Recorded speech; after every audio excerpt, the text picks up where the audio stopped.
Chapter 4 of Heart of Steel, a Dread Island Tale. 7 days after their marooning, we find our trinity of wayward castaways making their way through the little explored northern region of the island. The need for fresh food has driven them ever further in their expeditions, and as luck would have it, they found a shallow pond teeming with bright fish. The weather was warm and the wind was mild, although young Anna had grown seasoned and wise enough to know that fine weather meant little for a fine day on Dread Island. Hard. Great job finding this place. Look at all these fish. We can hang them up at camp to dry and we'll eat well for days. Anna, it does appear safe, but we must be careful. We cannot grow complacent on this island. Well, we've got you to look out, don't we, Hart? Say, why don't you tell us some jokes while we fish? Yeah, some jokes, Hart. Never trust atoms. They make up everything. Tell us another, Hart. Doctor, there's a patient on line 1 that says he's invisible. Well, tell him I can't see him right now. You sure got some good ones, Hart. Franklin children, my sensors are picking up an energy signal in the vicinity. It appears harmless, but I cannot determine its location. The signal originates a short distance west of our position. What is it, Hart? Should we go find out? Easy, Emilio, not so fast. Let's just take a quick look, okay, Hart? It may be something useful. I am not reading immediate danger, but I advise we proceed with extreme caution. Hart, Anna, and Emilio quickly set off, following the robot's sensor readings. Through hanging leaves and twisting vines they search, Hart's machinery carefully tracking the unknown signature. After a time, the thick vegetation gives way to a clearing that ends against a tall cliff of stone. Hart and the children find themselves at the threshold of a large entranceway leading deep into the cliff, a trapezoidal doorway twice as tall as a man. Set into the sides of the portal are strange devices, each containing a large flat disc of a strange material and fastened on a swiveling mount. Look at those things. Wow, Hart. Who could have built something this peculiar out of these big stones? And that device. This construction contains the source of the energy readings. My scans indicate these structures are over 1,000 years old, and... Anna, I am afraid it looks like Emilio is not waiting for further analysis. Anna, look! Emilio, wait! Don't touch anything! Before he can be stopped, Emilio has pushed on the nearest of the odd metal devices along the side of the doorway. It spins far more easily than its ancient appearance would suggest. Upon coming to the end of its spin, the disc catches the beams of the bright afternoon sun.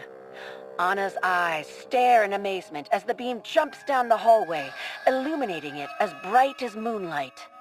As the sunbeam travels, it meets similar attached fixtures down the hall and fills the entire structure with light, bouncing from disc to disc. Well now, isn't that something, Hart? Oh, Father would have loved to see such clever engineering. Well, I'm the one who figured it out, Anna. Correct, Emilio. However, I recommend increased discretion. Anna, the source of the signal is close. My sensors have determined we could potentially use this energy to recharge my power cells. All right, well, it's worth a quick look. But like you said, Hart, let's proceed with extreme caution. Carefully, they follow the strangely angled hallway deep into the unknown. Finally, the long hall comes to an end, the sunlit discs revealing a large circular rotunda. Dust swirls in the air, lit by the reflected sunbeams. In the center of the room, where the shafts of light converge, stands a strange stone pedestal and a vibrant cut jewel, deep blue in color.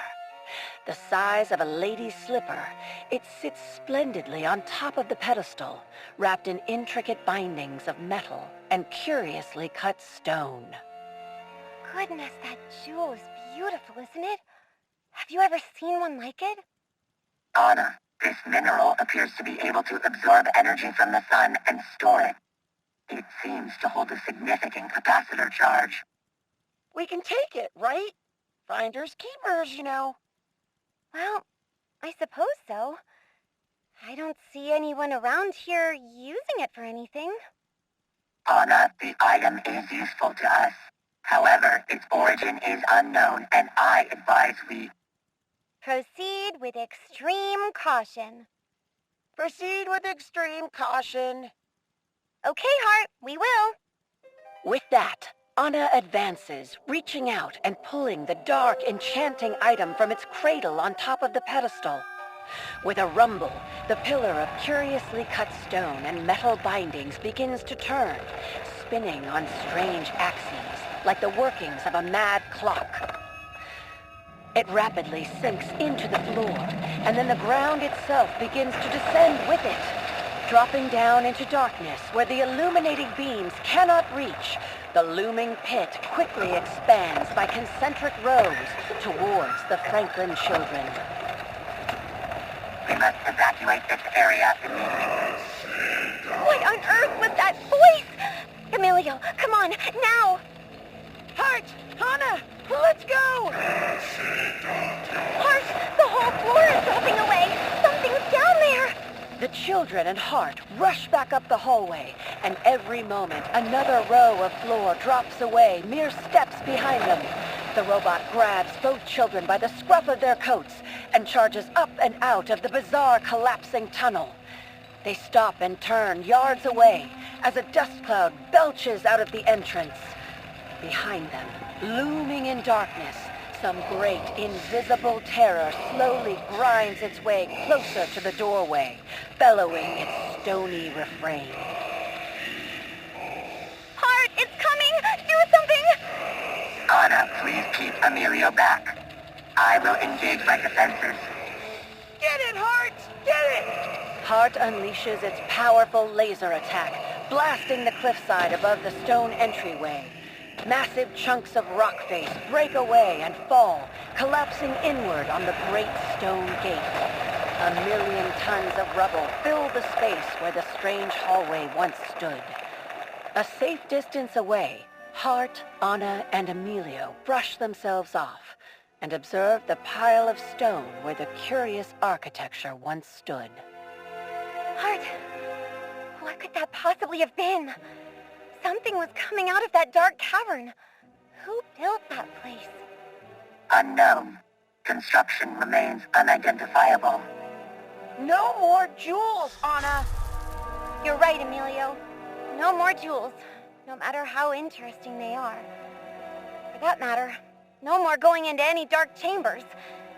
I think there's more strange things afoot here than we know. With the lurking danger of the strange temple behind them, buried under tons of stone by Hart's laser, the three travel back towards their humble camp as the sun begins to set. Despite all they have learned and overcome so far, it seems there are still many secrets yet to be discovered on Dread Island.